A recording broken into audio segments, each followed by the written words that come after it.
Hello, welcome to Southern Girl in the City. My name is Dominique Duarte, and I am a singer actor who currently lives in Brooklyn, New York, originally from Memphis, Tennessee. And today's topic will be about finding the joy in the darkness.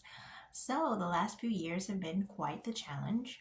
And the funny thing is, I've been in New York for almost 10 years in August, which is crazy. But the first 5 years that I was here was probably the easiest. They were the easier years. Don't know why that was, but I had an easier time my first, especially those first 2 or 3 years, from like 2016 to 2019. I thought went very well.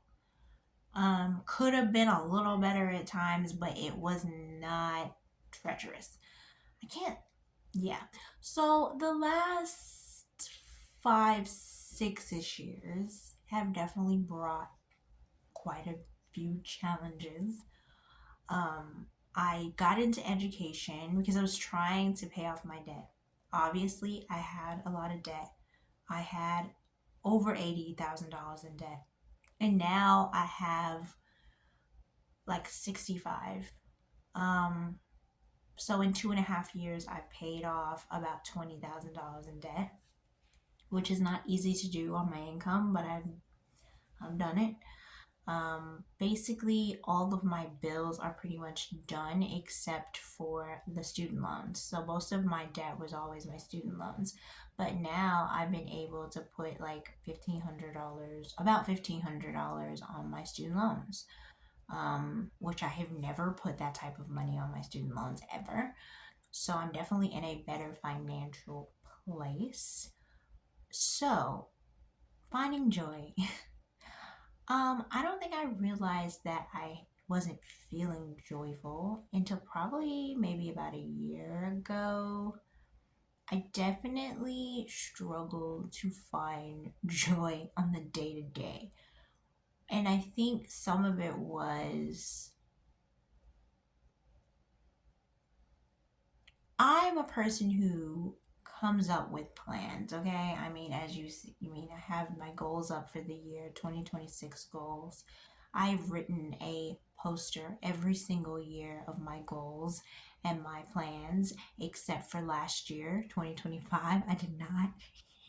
But all of the other years from 2015 all the way up until 2026, other than 2025, I have written goals and I have posted them on my wall. And when I say most of the time I hit some of them, at least some of them, not all, but a good chunk of them. I'm a planner. I try my best to plan and do all the things. But sometimes things didn't go according to plan. And I think education, my time in education, might have been one of the first times where I put in a lot of energy, I put in a lot of time, and I didn't see the fruit in the same way. And it actually put me in a worse financial situation because I had to go back to school. Um, I went into education because I thought it would bring me happiness because I did like working with children. I also thought, okay, it'll help me pay off my debt because I was planning on teaching for like 5 years or so. And then once the 5 years was up, which at this point it would have been, I would have paid off my debt and then I would have pursued my dreams. Um, but that's not how it turned out. One of the last creditors I paid off was the tuition that I owed from 2023, for a relay because I had owed $4,000 to relay. Now it's paid off completely, but that was a bill that I've had since 2023. Um, and their bills, that was one bill that I took out a private loan for AMDA, and that is now paid off. And that had been in my life since 2016. So I mean, the ship definitely made a difference in my financial situation. Do I want to pay off my student loans? Yes. And I do think I can pay off a good chunk of it in the next 3 to 4 years. I might be able to pay it off by the time I'm 40. Um, but finding the joy. So one of my blog posts that I'm working on today that I believe I can post tonight, I'm in an acting class and it went kind of later than it was supposed to. But one of the things that I feel like I could have done better on was working on my spiritual life. So when I first moved to New York, I was not involved in church, but I spent time with God more consistently, probably the most consistently that I ever had. And well, I had in Tennessee. I had developed that habit in Tennessee. And then I moved to New York and I had not found a church, but I was able to spend time with the Lord on a daily basis. I had read the Bible multiple times, particularly the New Testament. I read it multiple times. I feel like even though things weren't perfect when I moved to New York, it seemed like I was in a better spiritual place. And then I quit Trader Joe's and I had an agent in 2018, and me and the manager and agent decided to part ways. I tried to join the Navy at this time. It was a lot. And I didn't get in the Navy. And I just kept trying to figure out what do I do next. Because what kept happening to me is like, okay, you got jobs, but a lot of the times the jobs aren't paying enough.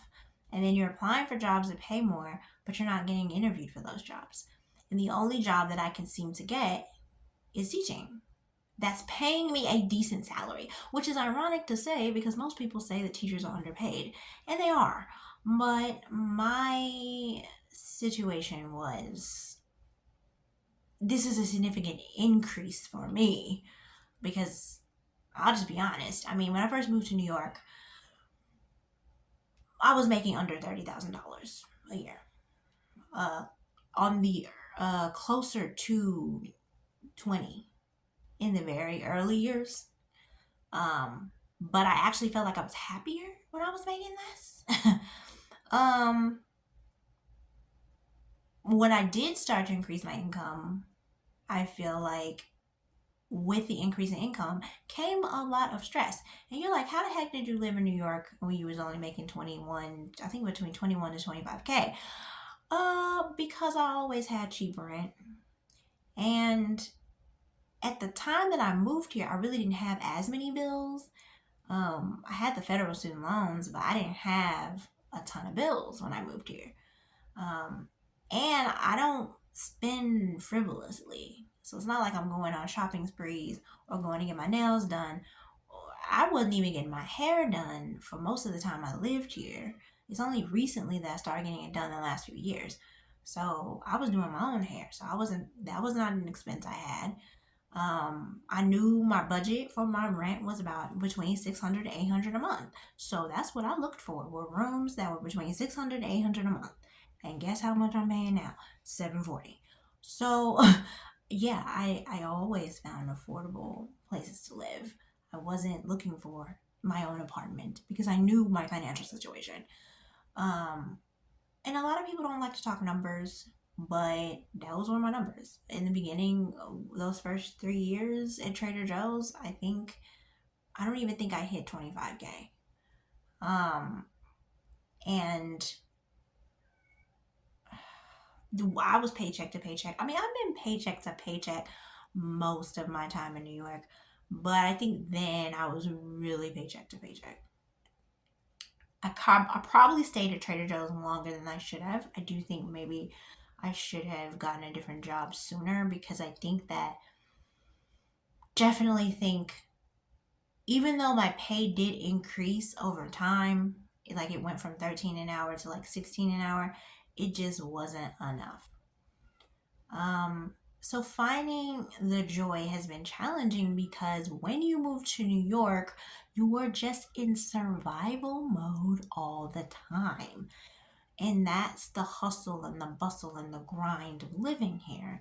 It's one thing to visit New York, it's a whole other thing to live here. And it means that you're working 2 and 3 jobs. And I realized that I spent so much time trying to survive here that I haven't thrived here because I've been trying to work.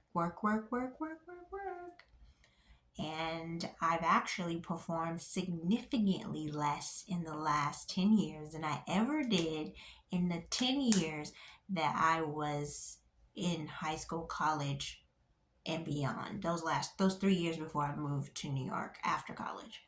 So from 2008 to 2018 or 2016, I did significantly more performances than I did since moving to New York. I have performed, but most of my focus has just been trying to survive. And I think that when you move here, it's just difficult to focus on your dream when you don't have consistent support. And I feel like a lot of my white peers moved here, some of them, not all, had a lot more support. Well, I was like, when you're a black performer, a lot of the times you are on your own because people don't understand what you do. They don't get it. They criticize it. They belittle it, minimize it. It just isn't something that people think is going to be lucrative. And I think that's part of the problem because like in a black household, if you say you want to be a doctor, lawyer, engineer, you're going to get all the support in the world, but in the performing arts, it's just not taken as seriously. And I have noticed that my white peers tend to have significantly more support. And I'm not just talking financial, I'm talking emotional. Like I'm talking like people show up for them in a way that I just is not the same, which is why one reason I think a lot of black actresses or black actors end up starting a lot later. They end up starting a lot later, but also thriving a lot later. Because white peeps have support from the beginning. And in musical theater is a genre that is very predominantly white. And the amount of support that white people give to one another, familial support, is just different. I just it felt like, yeah, I'm on my own. Like I have support, but it just isn't to the extent that they do. And then two, because a lot of them get married younger, a lot of them are married. So then they have a spouse. So yeah, they can go pursue their dream because their husband has a job that's pretty decent. Um, but then there's, being a black woman, a lot of the times you're going to be single a good chunk of your adult life. I mean, it's not everyone, but a good chunk of us are. So you're having to navigate every single aspect on your own. It's not a bad thing. Like, it does teach you independence, it does teach you to lean on God because you don't have anybody else. So it's just like and a lot of people criticize a lot of black Americans or for having, faith in God, but it's just like I don't know what else to do because I feel like I would have been completely lost if I didn't have a relationship with God.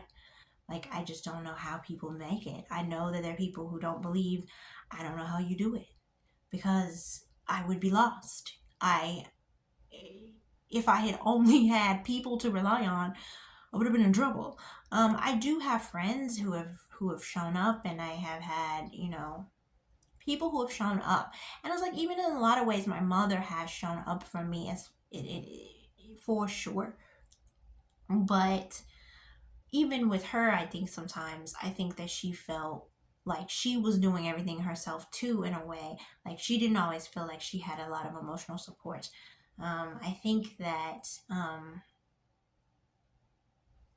in a lot of ways, my 30s have been harder than my 20s. My 20s were difficult in a different way. I definitely lacked a lot of confidence. I definitely struggled financially, but not to the point where I had as much debt. Because I did not get a credit card until I was 28 years old.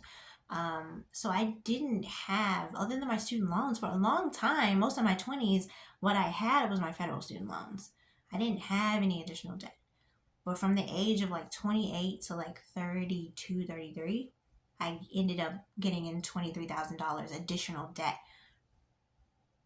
So, and you can say, well, Dominique, you should have made better decisions. Well, I was like, I tried. I mean, that's the thing. I tried to make good decisions. I always thought about my decision making. It wasn't like I just frivolously made a decision. When I took out a personal loan, there was a reason why. When I took out a credit card, there was a reason why. It wasn't like I just decided, you know what, I'm going to take out a credit card today. I did it because I needed to do it. It wasn't like, oh, I'm just going to buy a car today, or I'm going to go to a shopping spree and buy expensive stuff. It wasn't like that. A lot of the times I did it because I needed it. And as far as finding stable jobs, I always had a job. It's not like I've been out here jobless. Okay, I have had at least 2 to 3 jobs ever since I moved to New York. But even before New York, in Tennessee, I was working 2 to 3 jobs. I'm saying all this to say, most of the time, I was in survival mode. So when you're in survival mode, it's really hard for you to focus on your acting career or your singing career because you're just trying to survive. And I think had I tapped more into my spiritual life, even though I joined the church, I was very involved in the church for about going 3-ish, 4-ish years. But I haven't been involved in church, so I'm trying to visit this church. I went to a tea yesterday with that church. I went to a Bible study this week with that church because I'm trying to get plugged into community, which will be the next thing. But spiritual life, could have focused more on my spiritual life. I feel like I should have leaned more into my relationship with God than I did, because I think that a lot of the times I just made decisions out of fear, or I made decisions out of desperation instead of making decisions out of my relationship with God and like, where is He leading me? Where is God leading me? Where do you want me to be? And believe me, I prayed the prayers, I did, but I could have tapped in more. I really should have tapped in more, because I think that I probably would have been further along in my acting career just because I would have had the faith that everything was going to work out. And that's one of the things of finding the joy, is having a spiritual life. And I don't know if people believe, I know that for some reason religion in my generation is just a really triggering word for a lot of people. Don't think of it as religion. Just think of it as having a relationship with God. I don't know, but life is hard. Like, it's extremely difficult. So if you don't have a relationship with God, I just don't know how you do this thing called life, because it is really exhausting. It's difficult. It's frustrating. And it's like, if you are in a dark place and you want to find joy, that's a great place to start, is your spiritual life. Tap into your relationship with God, because it will help you be able to weather the storms. Because I can understand not having a relationship with God when things are going well, but when things are going not well and you don't have that relationship, I don't know. Having a relationship with God doesn't necessarily mean that you are going to church every Sunday or that you're plugged into a church. I mean, yes, that would be ideal if you can find a church. But if church is the problem, if church is the reason that you don't believe, then fine. But I had a hard time writing the blog post because of this reason, because people think so negatively of Christianity or believing in God. And so I'm trying to filter my post and saying, well, if you believe in the universe or you believe in this, whatever you believe in, find a way to plug into it, because if you don't, you will never truly have joy. And I think that I was so disconnected to my faith in the last few years that I really didn't feel joy. I was, I laugh, I joke, I joke around, but I wasn't joyful. I didn't know how to find joy, and I just didn't know. And work on your spiritual life. I mean, if God is so triggering for you and it's something that you just don't believe, then find something else. But if you don't have a spiritual life, if you are not tapping into your spiritual life, and you are in a dark place, try something else. Because being in a dark place is not fun. It's gonna happen. But if you don't have anything else to lean on, because people are only gonna take you so far. Because especially when you're in your 30s or 40s or 50s and everyone else is in a relationship or everybody else is paired up, other people have other priorities. And when you are a single person, you're not anyone else's priority. So it's just like, if you're a single person and you're in a dark place, consider finding fruit in your spiritual life, because it would help a lot. Also, the next thing is finding community. This was an area that I really struggled in, especially moving to New York. But even in Tennessee, to some extent, I struggled. It is really difficult for me to connect